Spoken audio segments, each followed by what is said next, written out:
Generale. Luckily the weather is not as bad as forecasted, so thank you all for coming to this beautiful room. My name is Jaap Jansen and I'm program maker at Studium Generale. And tonight we have a lecture entitled The Person in Psychiatry, an Ecohumanist Enactive Approach to Psychiatry. And this might sound a little bit difficult, but the speaker of tonight, our guest speaker of tonight, will explain it step by step to you in the upcoming hour. And this guest speaker is Sanneke de Haan, and I would like to thank you very much for coming to Maastricht and for your willingness to give this lecture here tonight. Thank you. And Sanneke de Haan is Socrates Professor of Psychiatry and Philosophy at Erasmus University in Rotterdam. And she holds a chair that looks at the foundations of psychiatry from a humanistic perspective. And this is also something that she will probably explain. She is also assistant professor at in clinical bioethics and the ethics of healthcare at Utrecht University.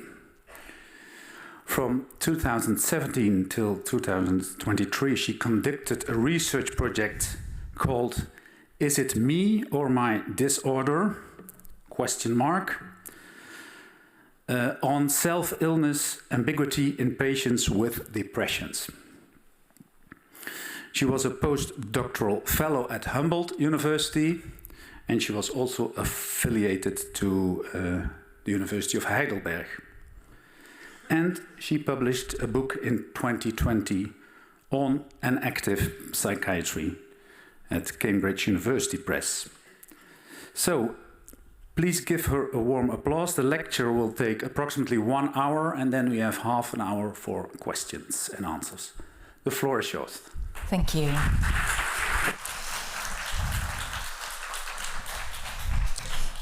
Thanks, Jaap, for inviting me, and thank you all for joining tonight. It still sounds pretty loud, but I've been reassured that someone's taking care of the loudness of my voice. Mental health problems are very common. As we are sitting here in this room tonight, many of us will have or had to deal with mental health problems ourselves or maybe as a loved one. And some people are probably not here tonight because being in such an environment might be too overwhelming, for instance, or too much to handle. Mental health problems come in all shapes and sizes and can be more or less severe or disruptive, but often the impact is significant. Sorry, I'm gonna do this a bit because I see if I make a little bit less hear my own S. Is this better? Yeah? You don't see any, just for my own. But often the impact is significant, not least because of the stigma that still surrounds mental health problems. It's so much easier to tell colleagues that you cannot work because you've broken your arm or you've had something else concrete is wrong, a broken leg, a severe flu, than to tell them that you cannot come to work because of unrelenting compulsive thoughts, for instance, or depression or anxiety. The persistence of this stigma means that there's still much work to be done to raise awareness of mental illness and to combat negative prejudices. And stigma is, of course, not the only issue regarding mental health. We are currently having this huge problem of these huge waiting lists where people with the most complex problems usually have to wait the longest at this time. And besides, more and more young people get mental problems like depression or anxiety, and also starting at a younger age. And recently, several high-profile Dutch psychiatrists like Jim van Os and Floortje Schepers have actually been publicly questioning the use of DSM, so that's the standard diagnostic system, the DSM-5, and how it is used in treatment. And last but not least, there is the growing neurodiversity movement that questions the status and applicability of the term disorder, especially in the case of so-called neurodevelopmental disorders, such as autism spectrum disorder or ADHD. Is it right, they ask, to pathologize individuals? Or does the problem rather lie in the fact that the environment is inadequately equipped for neurodiverse people? I'm sorry, I am going to tweak a bit around with this because I just hear my own talk so loudly. Yeah? And no one else has this problem except for me? Then it's not a problem, I guess. Just statistics, not a problem. No, okay. Well, then I'll just continue. Well, given all these urgent issues, one might wonder, why talk about philosophy? Why do philosophy of psychiatry? Why think about things rather than do things, right? Now, first of all, these are not mutually exclusive options, of course. It makes sense to do both. But what I would like to stress tonight is that thinking properly about mental illness is doing something. Something relevant, I think, and worthwhile. Because what is at stake is our very understanding of what being mentally ill entails, including our self-understanding, which lie at the heart of both stigma and self-stigma. What amounts to a mental illness? What makes it an illness rather than a mere variation of normalcy? And what makes it a mental illness rather than a somatic illness? Moreover, how we think about what mental illnesses are has repercussions for how we think about what mental health care should look like, and also for who gets to decide on these matters. Today I will present an enactive view on psychiatric disorders, a view that proposes to take mental disorders out of our heads and instead views mental illness as sedimented interaction patterns gone astray. I will come back to that more elaborately later on and explain what I mean by enactive, and also how an enactive approach could change our view, I think, on the nature of mental disorders and what practical implications that would have. But let me first sketch out two main strands that have dominated our thinking about mental disorders so far. Two strands that are commonly opposed, with humanist, existential, phenomenological views on the one hand. I just call them humanist views from now on, and biomedical, physiological, or neuroreductionist views on the other hand. I just for brevity call them biomedical approaches from now on. Now I have to get back here to probably to make this work. Yeah. Are mental problems the mere result of genetic bad luck or of unfortunate brain chemicals, as some biomedical views assume? Or should we rather see them as meaningful responses to someone's situation, as more humanist approaches would argue? Should we try to deduce the underlying physiological mechanisms that give rise to a person's symptoms in order to try to get to the root of the problem? Or is the biomedical talk of symptoms and physiology already problematic, as for instance R.D. Lane argued in his famous book The Divided Self? According to Lane, the biomedical vocabulary doesn't do justice to the patient as a human being, but instead reduces them to a clinical case, a case of illness so-and-so. Instead of seeing someone's behavior as symptoms of their underlying illness, we should rather see their behavior as manifestation or expression of their existence, says Lane. We need to see patients as persons, not organisms, Lane argue. Now, which explanatory frame you adopt is not irrelevant. Your take on the etiology, the development of mental disorders, will, at least to a certain extent, affect which treatment options seem most apt. I think a good example can be found in Peter Kramer's book Listening to Prozac. Peter Kramer is a psychiatrist who wrote a famous book, listening to multiple famous books actually, but I think this is his most well-known one. When Prozac was first introduced to the American market, and he described the effects that he saw of this antidepressant on his patient, and wondered what he was actually doing. Was he sort of curing people of diseases, or was he altering personalities to make them more compatible with sort of a society that favors extrovert, bubbly, outgoing people rather than introverts? Very crude short summary of the book. Anyway, in the preface of this book, he recounts a therapy session with a student, and the student had been referred to him for depressive and anxious thoughts, and the week before, Kramer had prescribed an antidepressant to that student. And now the student comes in again, and he tells Kramer that he's very anxious. And at first, Kramer thinks this is simply a side effect of the antidepressants that he has prescribed.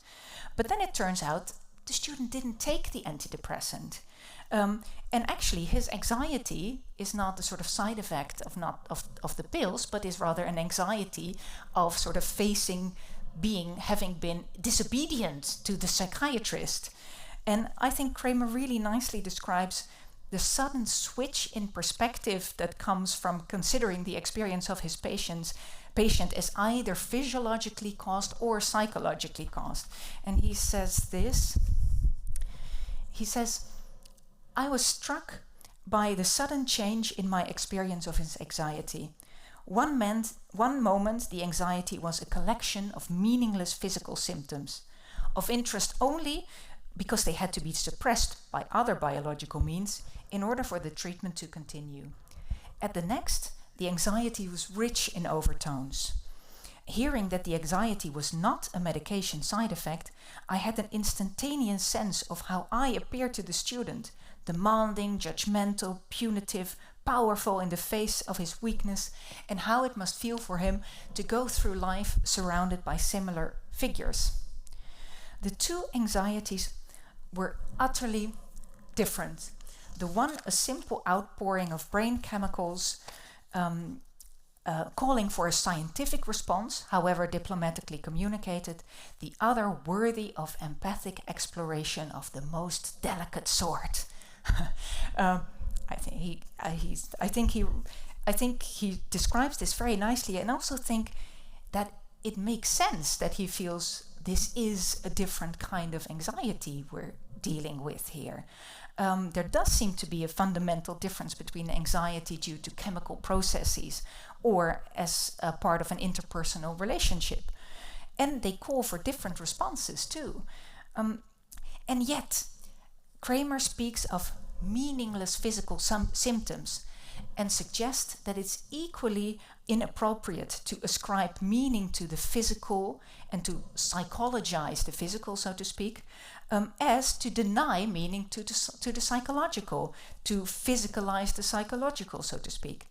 But if we accept these differences, then there seems to be an unsurmountable gap between meaningless physical processes on the one hand and meaningful psychological processes on the other. In other words, Kramer's shift in perspective confronts us with the apparent mutual exclusiveness of the categories of the physiological and the psychological with a biomedical versus a humanist approach.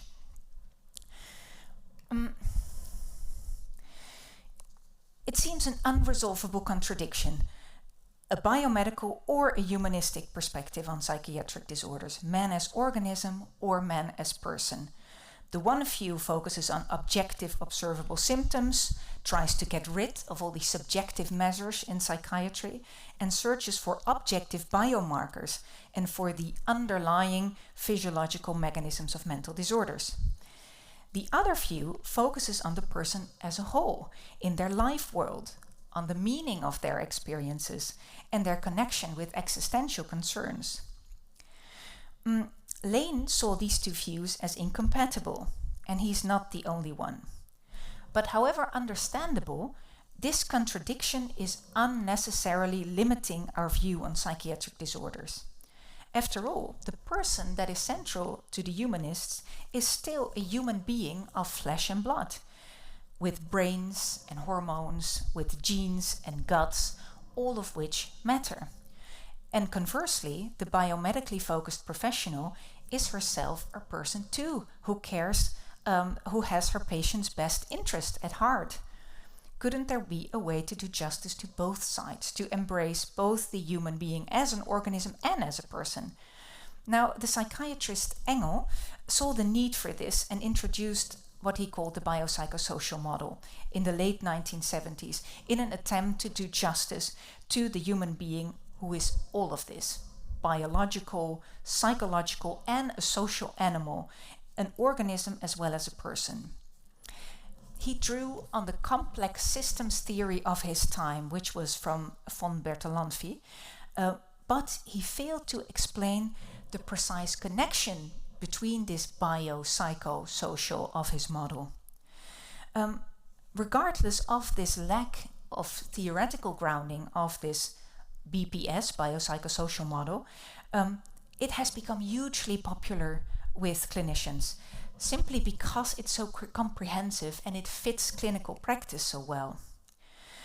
However, the absence of a clear view on how the dimensions are connected does make the model an easy target for accusations of eclecticism, of everything is important and anything goes. Another shortcoming of the BPS model is that it insufficiently accounts for the existential dimension of human beings and how this affects our problem.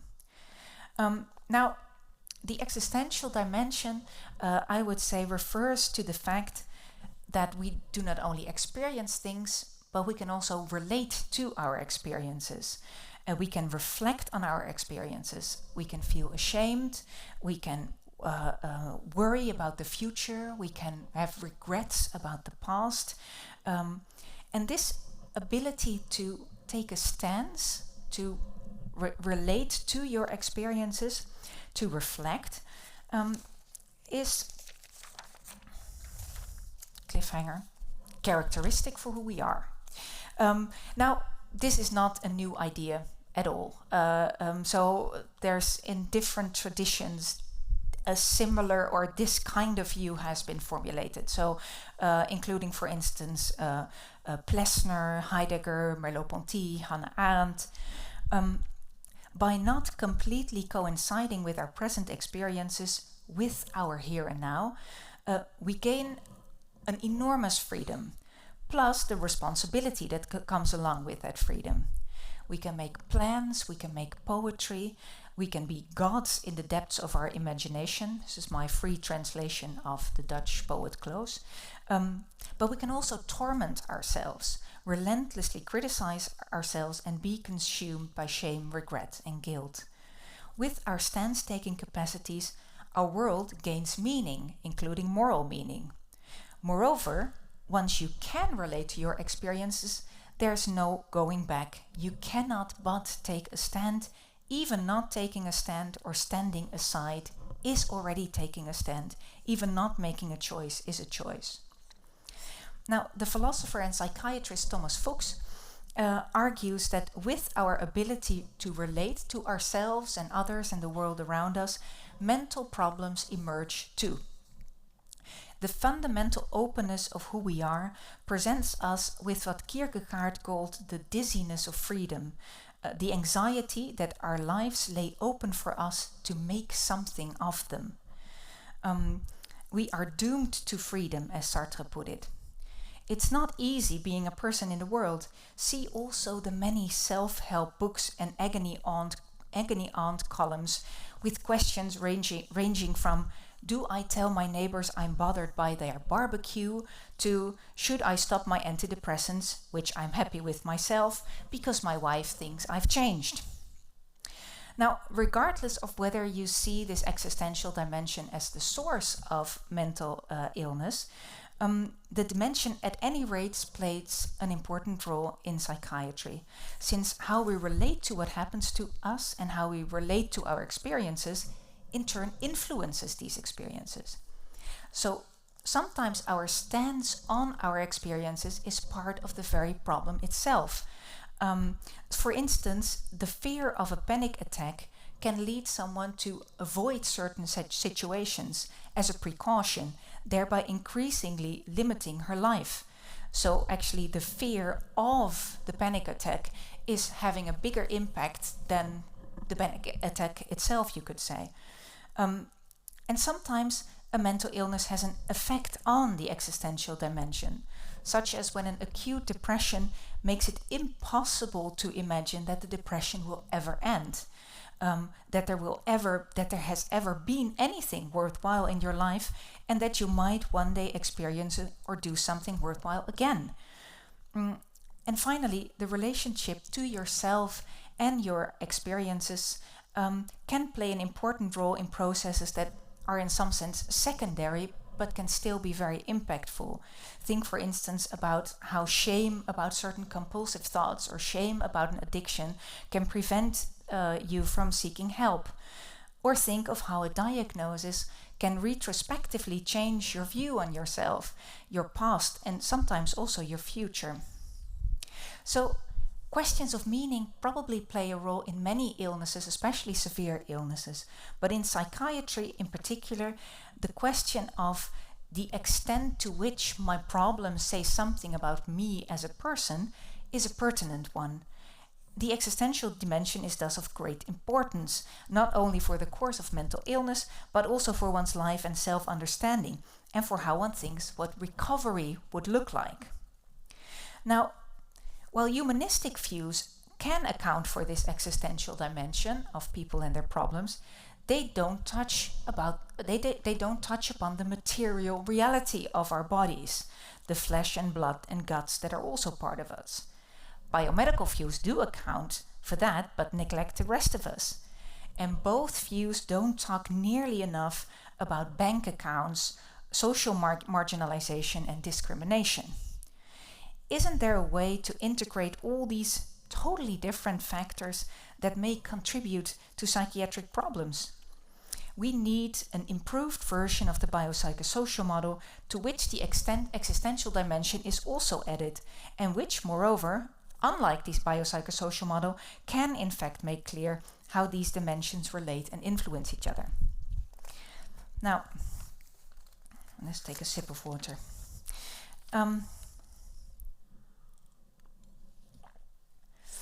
For those of you who know my work a bit, it won't come as a surprise that I will now start talking about enactivism. And for those of you who don't know my work but just seen this title, it also won't come as a surprise that I will talk about enactivism. So unsurprisingly, then, I introduce the idea that I think we can profit from insights from enactivism, which is a research paradigm that assumes that our thinking is fundamentally embodied as well as embedded or situated. When I first heard about enactivism myself, I was initially very skeptical, especially about the whole idea of emergence. So we speak of emergence when the properties of a whole are not reducible to the properties of the individual parts. So it is the organizational structure of the parts which leads to new emergent properties. And I thought that's a bit easy when I was a student. It's a bit like we add 1 to 1 and then clickety-click, barba trick, hup barba truc, we suddenly have 3. Later, I learned more about enactivism through the work of Hanne de Jager, Thomas Fuchs and Ezekiel Di Paolo. And then I found out that enactivism was the answer to all my problems. No, I'm just joking. But I did find out that enactivism is trying to do something that I think would be very useful in psychiatry, especially for this integration problem that I just sketched. Now, the term enactivism was first used by Varela, Thompson and Roche in their book, The Embodied Mind. Enactivism comes from the verb to enact, to bring forth, to bring something into being by doing it. So something is there because we do it. think of a play we put on, a law we enact, a gender norm that we endorse or maintain through our behavior. It is real, but it's there because we're doing it. Varela, Thompson, and Rush introduced this idea of enactivism out of dissatisfaction with the gap between cognition as understood and studied in the neurosciences and our own everyday experiences and self-understanding. And they said, instead of conceiving cognition as passive information processing done by the brain, they proposed to view cognition as an activity, as the activity of an organism interacting with its environment. According to enactivists, we can best think of cognition as sense-making. Every living being depends on interaction with its environment for its survival, and therefore every living being will have to interpret its environment. What is edible, what is safe, what is dangerous. And of course, this sense-making is not necessarily a very sophisticated sense-making or conscious sense-making. It's not that the bacterium thinks, ha, there's sugar, I can eat sugar, I'll swim over there. But the bacterium can sense the sugar and the vinegar, and it can approach the sugar and avoid the vinegar. Now, because of their fundamental dependency of their interactions with the environment, all living being needs to be able to make sense of their surroundings. And according to enactivists, all living beings are therefore also necessarily cognitive or minded beings. There is no life without mind and no mind without life. This is the so-called life-mind continuity thesis. And mind is taken in this very basic form of sense-making. It's not like, I haven't found a really nice, good Dutch translation of that. I would now go for duiden. But yeah, it's a bit difficult to translate, I think, in Dutch. This perspective has a number of important implications. I already mentioned that cognition is seen as an activity, as something that organisms do out of a certain motivation. Moreover, the specific sense-making or cognition will differ from species to species, as for trees, bacteria and bats, different aspects of their environment are relevant for their survival, since they have different bodies and thus different needs. From an enactive view, cognition is thus a fundamentally embodied and embedded or situated activity. I'm just thinking that here I should have included, I usually have a slide where you see a nice tree in a landscape, a big tree, solitary tree, and then a picture of some sort of beetle that eats the bark of the tree, a fox that would dig a hole under the tree, and the human being that might cut the tree for wood, or that might stand under the tree when it's raining. So this same tree affords different activities depending on the bodies and needs of the animals in question. So from all this it follows that we cannot understand cognitive abilities in isolation from concrete bodies in concrete contexts.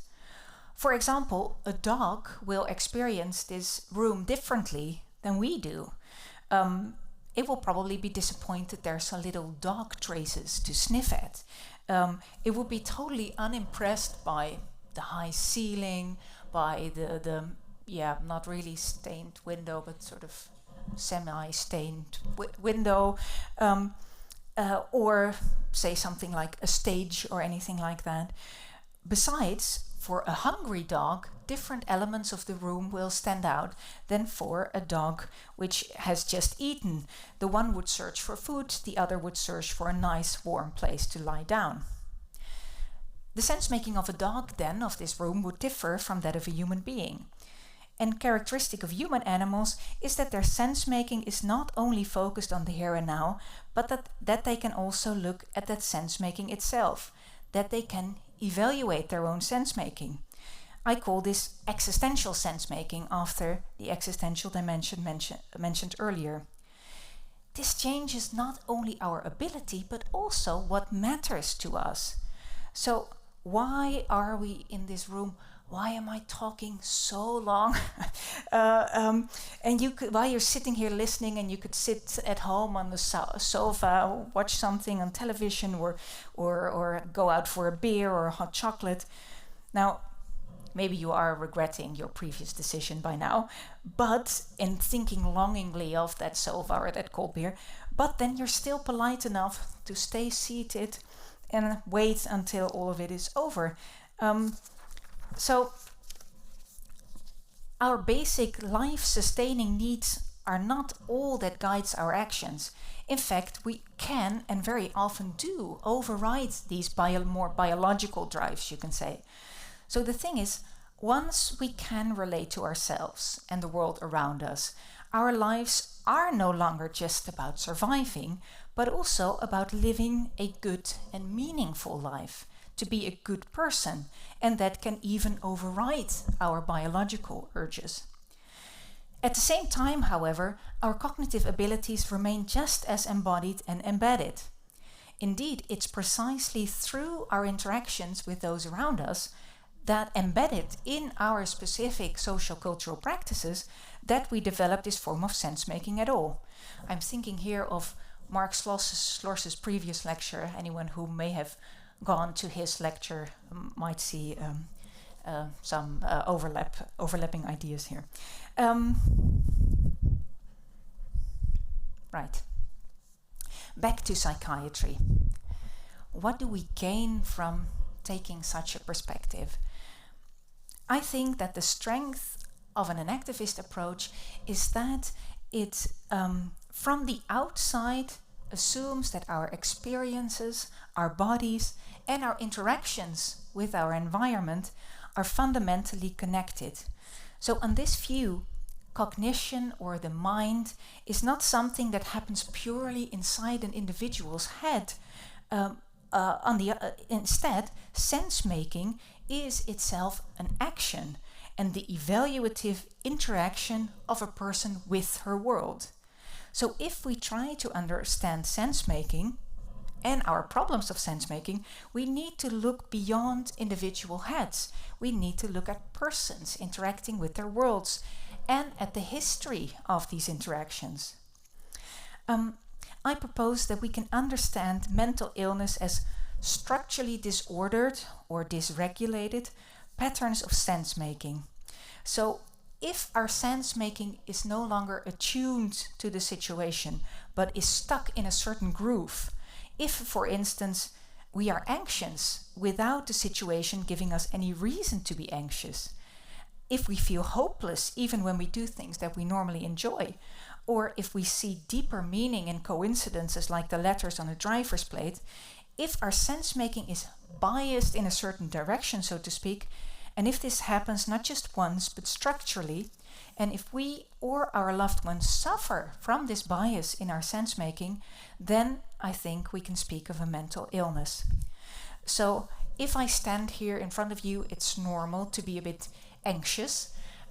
However, if I would have that same feeling, if I would go shopping, for instance, then you would think, well, maybe that's not really attuned to the situation, so to say. Now, if you talk about an ingrained pattern of sense-making, it will have a history to it.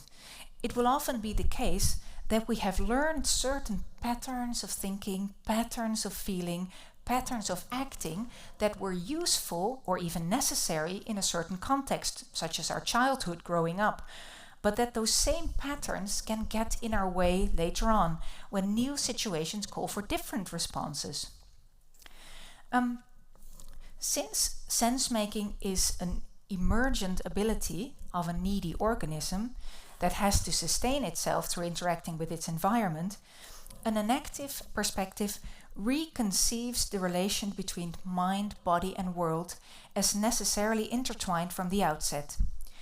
In a sense, from an enactive perspective, the bio already includes the psycho and the social. So from an enactive, and the existential in the case of human persons. From an enactive view, the bio, the psycho, and the social do not refer to different domains or different systems, as Engel described it. They rather form different dimensions, or they refer to different cutouts of the one-person world system, with varying degrees of zooming into this system. So what happens in my brain, for instance, is not separated from my experiences. Rather, my experience of, say, anxiety includes certain neuronal processes. So these are not two separated systems, as if my neurons would cause my experience like one domino stone hitting the next. They rather stand in a mereological relation. Both your experiences and your neurons are part of a larger person-world system. Now, there are different causal trajectories within this system. So taking antidepressants and psychotherapy may both reduce my anxiety, but they do so in different ways. And we can roughly distinguish here between trajectories in which local processes affect global ones, such as, for instance, the level of serotonin in my brain passing a certain threshold and thereby affecting my experience of anxiety, and more global to more local processes, such as when a good therapy session makes me less anxious and thereby also affects my brain chemicals. So includes my physiological state. Now, I have a whole story with an analogy of cakes here, inspired by my binging of the TV show The Great British Bake Off, but I don't have time for it now, so anyone interested in the more technical details, I refer to my previous work, or we can talk about it in the discussion, obviously. Right, so summing up, from an enactivist approach, the interactions of a person and her environment are central, plus the history of these interactions. And the enactive integration claim is that none of the four main dimensions of psychiatric disorders, experiences, physiological, sociocultural, and existential processes, can be understood in isolation from the other three. It is a humanist view in the sense that it takes the person to be central, and meaning too. But it also incorporates the importance of physiological processes. It takes into account that persons are persons of flesh and blood, persons that are, moreover, not alone in the world, but rather part of a larger ecosystem.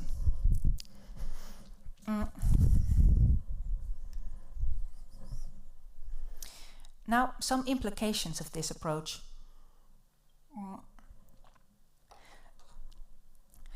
I will highlight some of the implications of adopting such an enactive approach to psychiatry. I've grouped them into implications that have to do with the shift from focusing on individuals to focusing on persons in their world, so from an intra-individual to a more systemic view, so to say. And a second, the implications of including the existential dimension in our thinking about health, mental health and illness. So first, moving from an individual to a more systems approach. The first obvious thing to note is that since sense-making is regarded as fundamentally embodied and embedded, it means that we should do proper justice to the context of a person, as we often summarize that whole intricate idiosyncratic complex of one's background or history, family and friend, job, no job, housing, no housing, our level of economic security, debts, social expectations, and potential marginalization. It requires unpacking which factors matters for this particular person, which factors contribute to, or rather pose a threat to someone's mental health. Now, this is typically already part of the process of anamnesis in mental health care, as these are natural matters of inquiry if one tries to get to know someone, to better understand their situations and their problems and where these problems come from. An enactivist approach can provide the theoretical underpinnings of such a holistic practice of mental health care. More concretely, these 4 main dimensions can form the template of what you could call personalized network models, in which the specific factors that help or hinder the person can be grouped and connected. After all, for the one person, regularly calling their mother supports them, whereas for another it may be quite the opposite. What works well and what triggers are best to be avoided? Such personal network models are moreover not static but can evolve over time. Now, although this does make for a complex picture, this is one of the main points of critique often on these more systemic approaches that try to include these things like the context. It is more complex, that is true, but it also implies that there are usually multiple ways, multiple potential ways of intervening, several roads to change. Besides, from an organizational perspective, taking patients' context seriously may require collaboration between mental health care professionals and other professionals like social workers. And furthermore, it makes sense to include someone's loved ones, their partners and or family and or friends in the treatment. Now, this obviously brings along all kinds of difficulties and challenges again, for instance, with regard to autonomy and privacy, but also with regard to how much can we ask from carers, from loved ones. Now, finally, this broad notion of the context also importantly includes larger societal and political context of mental health and mental health care. Shouldn't psychiatrists, for instance, warn against the effects of social and economic inequalities, just like oncologists warn against cigarettes? At the same time, our mental health care cannot solve everything. It's not just about medical responsibility. Since we are all part of the public, we also have a shared responsibility for the kinds of stories that get told, for the kinds of narratives that are available to make sense of our own and others' experiences. On a personal note, I think, so my adoption of a systemic perspective has made me pretty wary of all too sort of individualistic approaches to mental health. So for instance, my mental health company recently advised me to start a dankbaarheidsdag, gratitude journal, in order to upkeep my mental health. And likewise, students from my university receive a mail that encourage them to take care of their mental health by taking enough rest and so on. Now, on the one hand, I see this increased visibility of mental health as an enormous gain. But at the same time, but this is maybe my pessimistic intake, but I am a bit worried about that it might be overly individualistic and control-assuming view of mental health that gets enacted here. Because in this way, being mentally healthy is yet another thing for students on their to-do lists, for all of us on our to-do lists, and yet another thing you can succeed in and by the same token fail at. So it might, following this line of thought, it might seem that it's my own fault if I'm not doing well, if only I had written in my gratitude journal more. But maybe, like I said, maybe I'm overly pessimistic here, but it is something that I think is worrisome if it gets too individual. Now, finally, on a more fundamental level, the shift from an intra-individual to a systemic perspective also calls for a rethinking of the very boundaries of what a mental disorder is. When does something constitute a mental disorder? Where do we draw this line between normal and abnormal, and on what basis? And seen from their historical context, sense-making patterns often appear as understandable reactions to more or less unsettling situations. Their understandability, however, is a different issue from whether they are disordered in the sense of being stuck, not attuned to one situation, difficult to change, having a lack of agency over them, and standing in the way of one's flourishing. In that case, there is a need for intervention, for instance, by practicing new ways of sense-making in the safety of a therapeutic relationship. Yet another issue is whether or not someone's suffering is intrinsic to their sense-making, or whether their suffering stems mainly from how their sense-making clashes with that of their environment. This is the point made by the neurodiversity movement. Why should neurominorities be considered ill only because their sense-making differs from that of the neurotypical majority? Different is not yet disordered. From an enactivist perspective, it makes sense not to regard all so-called neurodevelopmental disorders as disorders of sense-making, but rather as different ways of sense-making. For the psychopath, however, this reasoning doesn't hold.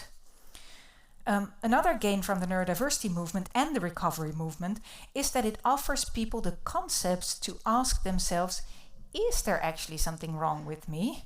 And what do I actually have to say about that myself? Again, this cannot form a clear rule though, as not every view that feels good to me is thereby also valid. An enactivist perspective offers no hard boundaries or demarcations of mental disorders, and some see this as a disadvantage, but I think it rather reflects the complexity of reality, including the recognition that our sociocultural norms influence how we draw these boundaries of normalcy. Not to say that psychiatric disorders are pure social constructs. That doesn't do justice to the reality of psychological suffering.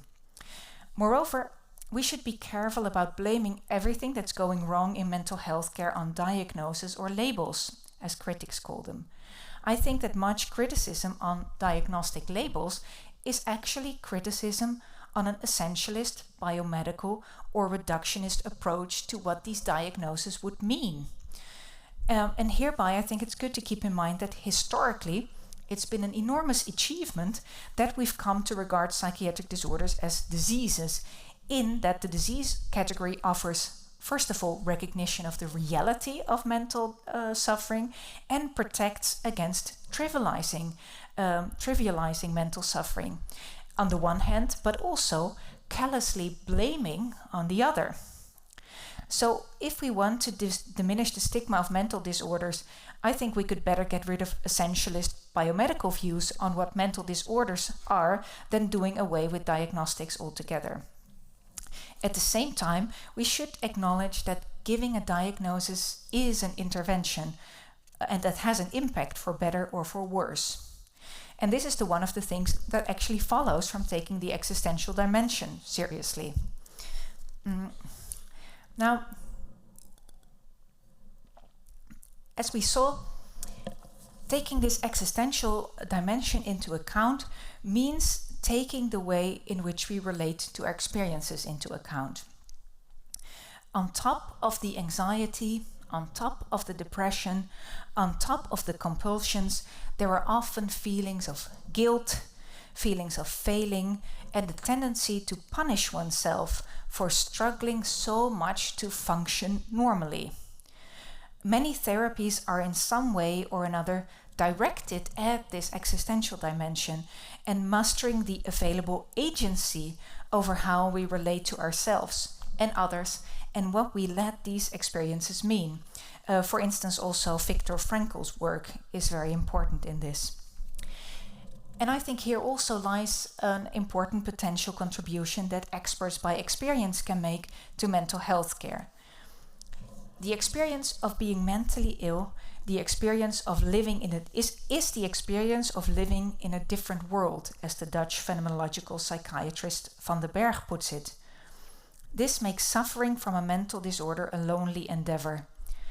Such existentially transformative experiences as depression, psychosis, eating disorder, compulsions or addiction are hard to put into words and to convey to those who haven't experienced them.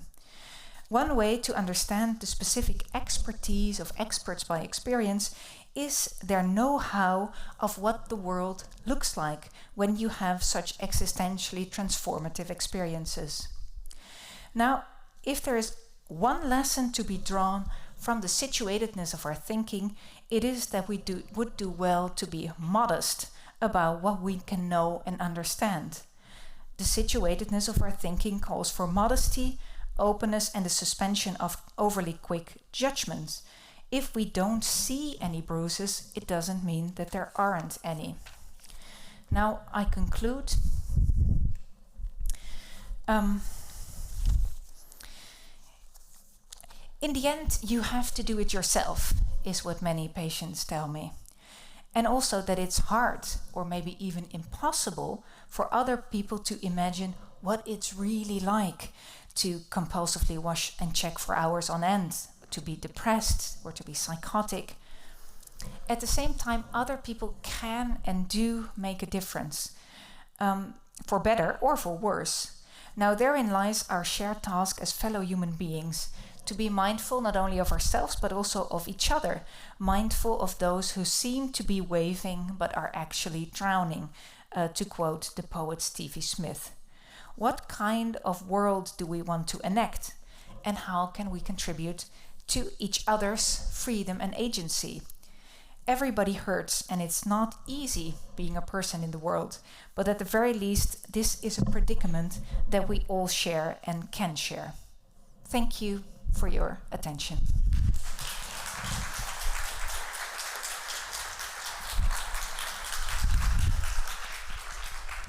Thank you, Sanneke, for your beautiful lecture. It's time for questions now. For the cake example, you want to hear the cake example? Yeah? Ah, okay, yeah. The cake example. Yes, so, and I should right from the start say that this is all armchair knowledge, because I'm not a baker myself. I've just been sitting hours watching television on people baking cakes and so on. But what is, I think, interesting is when you do watch these shows, is how it's not just the particular ingredients that can affect also each other. So for instance, the amount of sugar that has an effect of the yeast, but also you can, for instance, you can knead the dough too much and then it will have a different structure. And what I thought was a sort of helpful analogy. So if you think of the effect of, on the one hand, taking an antidepressant versus doing psychotherapy, I thought maybe we can think of taking an antidepressant as some sort of local ingredient. So say the amount of sugar in the cake. Now, if you add just 1 grain more of sugar, or even like a teaspoon more of sugar, the taste of the whole cake, you will not notice the difference. But there is a threshold effect that when you add like a full cup of sugar more, then the whole cake will taste differently. And this is not because the sugar sort of hits the taste of the of the cake as in a sort of domino way. It's rather because it is an element, it's an ingredient of the cake, that it has an effect on the cake of the taste of the cake as a whole. So not in a sort of like domino style way, like we have more sugar, this in turn makes the cake taste differently. No, by changing some local element of the cake, we are changing the cake as a whole, if you reach a certain threshold. So following that line of thinking, you could think of antidepressants as doing something to your serotonin level, and this not sort of in turn affecting your experience, but rather you're doing something to an element of this complex structure of a person in her world. But if you sort of do that, if you uptune that far enough, this is sort of reaching the global threshold level of experience. And following that same analogy, when you then think of psychotherapy, that would rather be like how the temperature of the oven, for instance. So you do something to the cake as a whole. This has effects on the elements of the cake, not in a sort of domino style kind of way, but because these elements are part of the cake. So if you heat it, the structure of the dough, it will be, for instance, become dry if you heat it too much, or too moist if you don't heat it enough. And I think it sort of thinking in terms of these cakes at least helped me to sort of think in these different way of causality that is more sort of mereological, like it's part of it, rather than how can it be that we change something in our brain chemicals and then I feel less anxious. How can something in my brain change something in my psychology? Like these are totally different domains that somehow connect somewhere. And I think it really helps to sort of get rid, first of all, that experiences and the brain are the two things that we need to look at. Instead, they are both part of a person in their world, so to say. Sorry, I'm going on and on about this actually. But yeah, we have I think ample time for questions. So maybe I'll just finish this. What was I saying? So that we often get this sort of into this dualistic thinking where you think, how can it be that this affects that, whereas it's so different, right?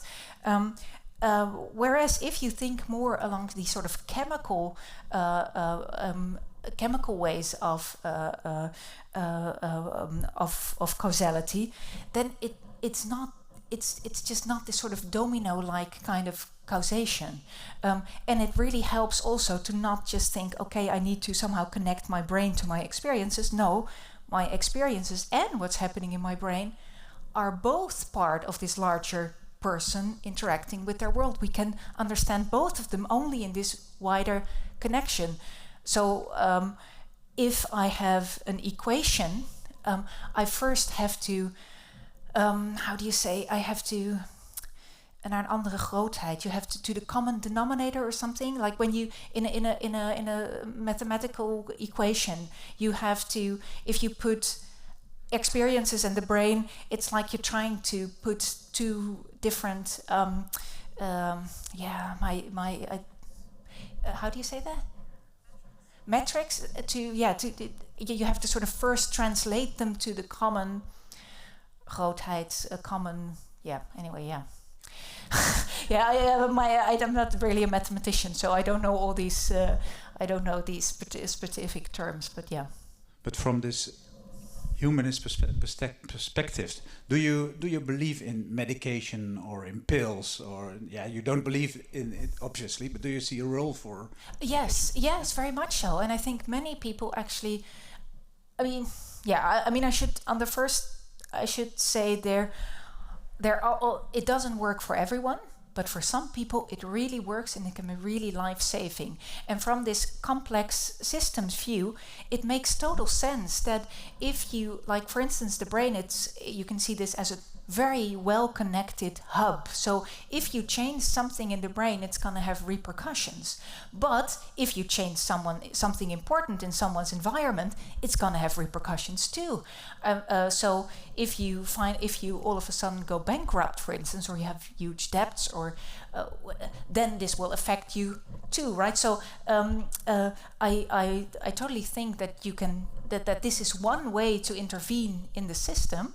And it also can often be, which is also part of complex system thinking, that 1 and 1 can be 3 in the sense that you take antidepressants, this lowers your anxiety, and that makes it possible to try out new ways of being in the world, new patterns of sense making, to be more assertive, and then to sort of veroveren, to conquer a different way of being in the world because you've been sort of with this sort of chemical help a bit.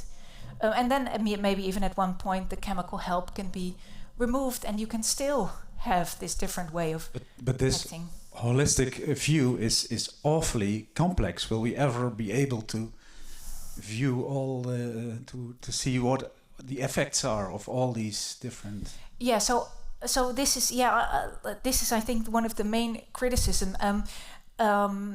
I think it makes a lot of sense to look at these personalized network model. So what works for you might not work for me, in terms of what are the factors that are sorry, I'm a bit tired, beschermend, how is protective? What are sort of protective or positive factors in my life? For instance, I need a lot of sleep, or I need to see my friends. For you, it could be doing sports and time alone, or something like that. No, sports. No? Okay, no. For some other person in my... but this is just to say that there is... I don't think there is a sort of one-size-fits-all kind of approach. All right. Yeah, I will come to you. No. Wait for the microphone. And maybe you can also stand. That would be nice, so people can see the person who asked the question. It kind of makes me forget my question that I have to stand. Really embodied. Yeah. I was thinking about how we really like to have our therapy very short because it's cheap and effective. And I was wondering how you were thinking about this, because if you make it more complex and more individualistic, in my experience, the trajectories become longer and longer. Yeah, so I think these are two different issues in a sense, because the complexity, I think it can also, so if you so for instance, I know of a Danish researcher who conducted multiple in-depth interviews with people who had psychoses, recurring psychosis, and had an addiction to cannabis, or cannabis use at least. And he used these 4 domains of groupings to sort of see what was going on in their lives. And sometimes it's really silly, practical, concrete things, like it's cheaper to buy cannabis in bulk, which meant that one of the people that he spoke to had this huge box of cannabis just on the coffee table, literally on the coffee table. And to sort of already see what effect it has to have it within arm reach versus buying smaller amounts, so that you really have to go out and buy something rather than have this large box. So just to say that it needn't always be that there are different elements involved, doesn't mean that it always has to be sort of longer. But then the part of, can you just change your sense making like this, right? So within CBT, so cognitive behavioral therapy, the whole rationale of this type of therapy is change the behavior first, and your cognition and your emotions will follow later. So do things, and then at some point you will start to feel differently. Now, it does make sense that you would have to sort of do that for a sufficiently long time to have certain effects, and that therapies that are more in the sort of existential, focused on the existential sense making, may have a different and a more long-term approach. I mean, psychoanalysis is an example where it's really about how are you making sense of yourself and your experiences. Is this a bit of an answer to your question? Not sure. Yeah.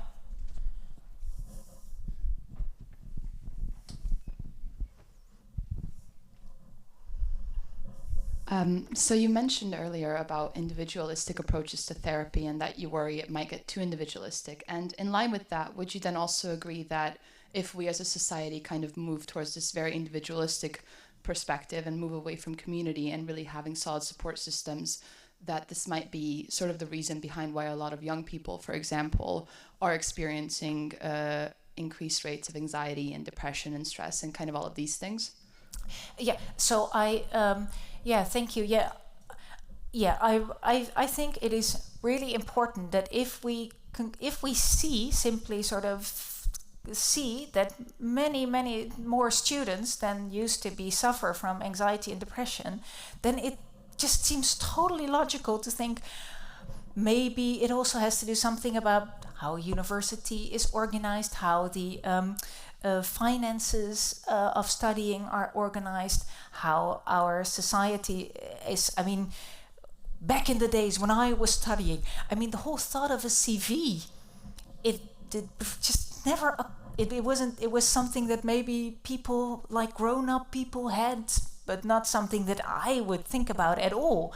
And that is, of course, totally different. So I think it makes total sense to take into account that these larger societal circumstances do have an effect on people.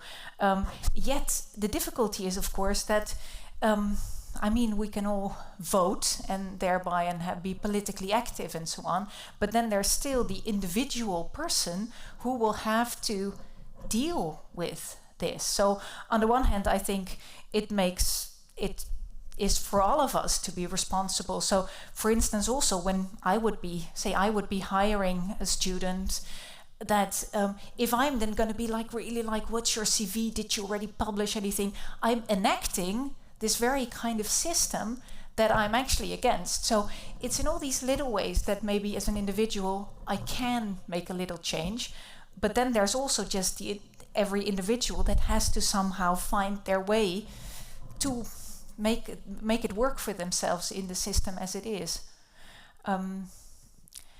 Is this a bit of an answer to your question? Yeah? I also see in... Yeah, I will come to you. It's not that much psychiatry related. I was just wondering if there is any proof for enactivism or if that's just a theory. And what that made me think of is a paper from Soon and colleagues. I don't know when that was from, but that found, I think it was frontopolar cortex that encoded the activity, the decision of which hand was used to perform a task up to 10 or 7 seconds before there was conscious intention of that task. So I don't know, that just made sense to me to kind of link it back to enactivism. Yes, thank you. Yeah. So first of all, yes, enactivism is more of a theory or of a way of thinking that is hard to sort of come up with. How am I going to dispute this? Basically, but also how can I prove it? So for instance, enactivists generally are not very fond of the whole idea of representations, that we have all these representations in our mind, for instance. Now, if there is some sort of scientific finding, you can almost always come up with a representational story. But you can also come up with an alternative story. So for instance, think about how memory works. Is this something that is somehow coded in your brain? Long ago we thought there were little cells that coded for every kind of thing there would be a grandma cell and a whatever kind of, and okay, they got rid of that and but now it's so now it's more say for instance patterns, but then it still matters, or you can still say this represents that kind of memory or what you're thinking of. Or you can say, I don't want to use this representational talk at all. That seems like adding a sort of metaphor to, you're just saying this pattern is enacting that. So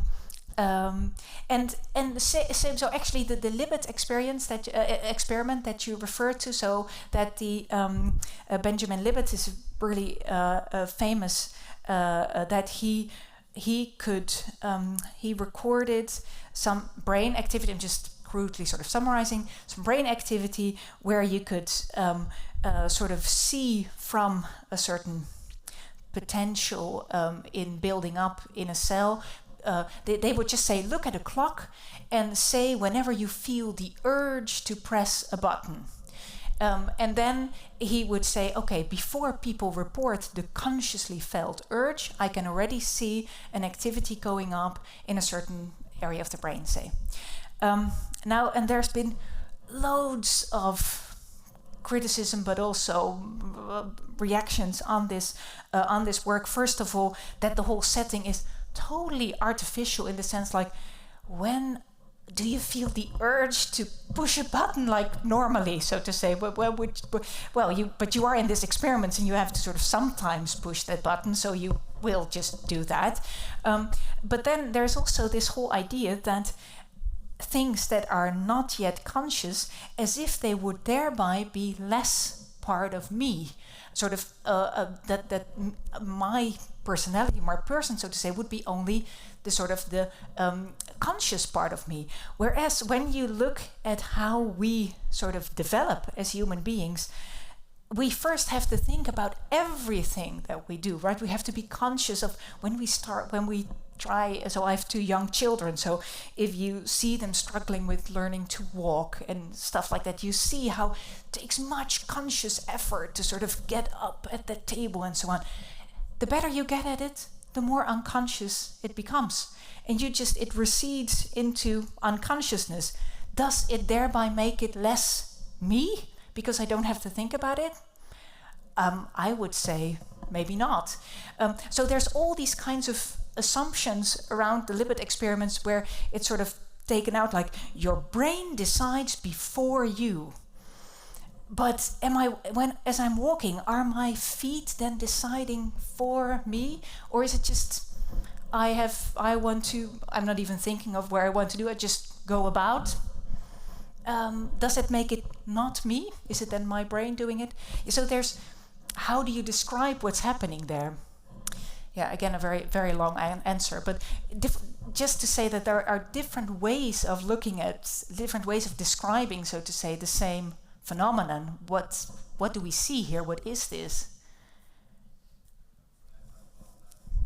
Oh, wait. We all want to hear your story. I remember when I first read that experiment, I was also quite taken aback because 10 seconds seems quite a long time for something to be predetermined, and it was really the absence of free will. But just with time, of course, I got over that. But then also now I thought to me, it makes sense. It kind of proves enactivism because it's just intrinsically embedded in our brains without us having to think about it, like without us having to actually put in conscious effort. So that is just us. And then if that's free will or not, it's our brain, and I don't think any brain is going to have the same decision. So you may see it before that, like the activation, and I also don't remember the exact brain areas, but like you may see activation there, but that activation is still individual to each individual, but it's more about free will than anything else. Yeah. It's rather where you locate the agency, so to say. So we do have agency over what we are consciously learning, and then when we've learned it, we don't have to monitor it all the way. Does it make us less agentic? Maybe even more agentic because we spontaneously. So, for instance, when I dance or learn a new dance, then first I have to sort of think and left and foot and left and right, and then at some point I'm just dancing along, and So on the sort of model of consciousness is like agency. Conscious is then that would make me less agentic when I'm not thinking about it and just dancing away. Whereas I would personally feel like I feel more agentic when I don't have to think about it. I feel I can move much freer. Yeah. Anyway, yeah. Here is a question. You talked about existential transformative experiences. So that sounds nice, but it sounds like something for happy people. Yes? So it's not easy to have that kind of experience, and you have to be happy, I think. But and my question is it possible for people with psychological problems to have existential transformative experiences unless they are not happy, if I say that in the right way? Yeah, so just sorry for that. It's such a existentially transformative experience. It's maybe not the nicest nicest word, but what I was trying to get at is that some experiences are just really difficult to put into words. And I also had to think about, for instance, the birth of becoming a parent, for instance. And before that, people had warned me, like, you're going to lose your freedom and so on. And I thought, going to lose your freedom? I mean, it's sort of like this totally abstract kind of notion. And then you become a parent, and there's this young child that's just 24 hours dependent on you, day in, day out. You're always responsible, sort of like I couldn't have imagined and this sounds like it was only horrible or something. That's not the case. But just to sort of, I mean, to sort of make this different, like you're going to lose your freedom is like, yeah, whatever. I can also not go to the cinema or whatever. But to sort of what it's really felt like is really difficult to put into words if you haven't been through it. And I think the same goes for instance, a severe depression. It's really difficult to explain to someone who hasn't been through that what that is like, or a psychosis, or to have compulsive thoughts all the time. So yeah, I was thinking about these type of experiences that you feel at loss for words to explain what it's like to someone who hasn't experienced that, basically. Yeah, so I don't think it necessarily has to be, you have to be a happy person or, so I think I'm not sure whether there's a connection, existentially transformative experiences. There's probably also happy examples of that. I'm just so in the field of mental health problems that all the examples that I come up with are more like depression or psychosis. Or becoming a parent is also a positive. Yeah. Sorry? Falling in love. Yeah. Yeah. And then someone comes to you and says it's just brain chemicals, and you just think, yeah, what have we learned? Yeah. Is there maybe one question in the back? Yeah.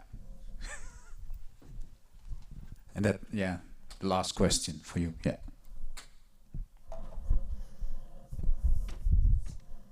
Thank you. So first, thank you. And the question is, what do you think about the culture of toxic people, like toxic people in quotes, and boundaries on social medias, especially about the idea of cutting off demanding people? And how do you envision the balance in between interdependency and psychologist and psychiatric disorders? Oh, wait, let me see, there's different questions, right? Can you, so the first is, what was the first? Social like the culture and social medias of cutting off toxic people? Oh, yeah. Yeah, so, I think it's really difficult to say something in general about that, except sort of like in a sort of commonsensical way that I think for every person you need to sort of balance what if that toxic person is your mother, for instance, and she needs help. I think this was actually last week's Ask Philippa on an agony aunt on internet was exactly about this case. I have this toxic mother, she's becoming elderly, she needs help, what should I do? And it sort of measures can it take you totally out of your equilibrium or not? Because if you describe someone as toxic, you immediately think you should cut them out. Yet probably that toxic mother from that agony aunt story, she grew up in a certain way that made, in a different narrative, so to say, she is a person suffering too, or I'm sorry, I should have been more specific. Also meant like demanding people being labeled toxic and then being cut off. Sorry, demanding? Demanding people being labeled toxic, like toxic in quotes, of course. Sorry, I don't think I completely understand. Can someone maybe tell me what I don't hear? Yeah. Oh yeah. Yeah.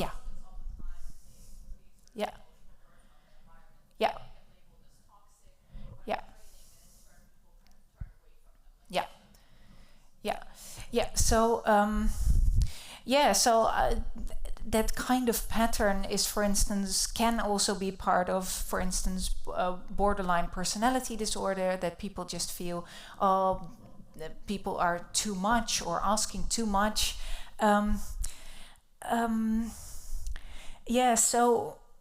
So the thing is that when you talk about suffering, when is something a mental disorder, right? In some cases, it's like really clear that the person themselves suffer from it a lot, and in other cases, it may be more the environment that suffers from the sense making of the other person, but that could also be, I would say, to say, okay, something is going wrong here.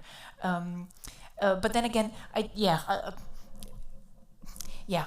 not sorry. I'm struggling a bit with your question. I'm not sure if I can give a satisfying maybe you answer come to that. when we are finished and ask your question, because we are now going to wrap up. Thank you all for your attention.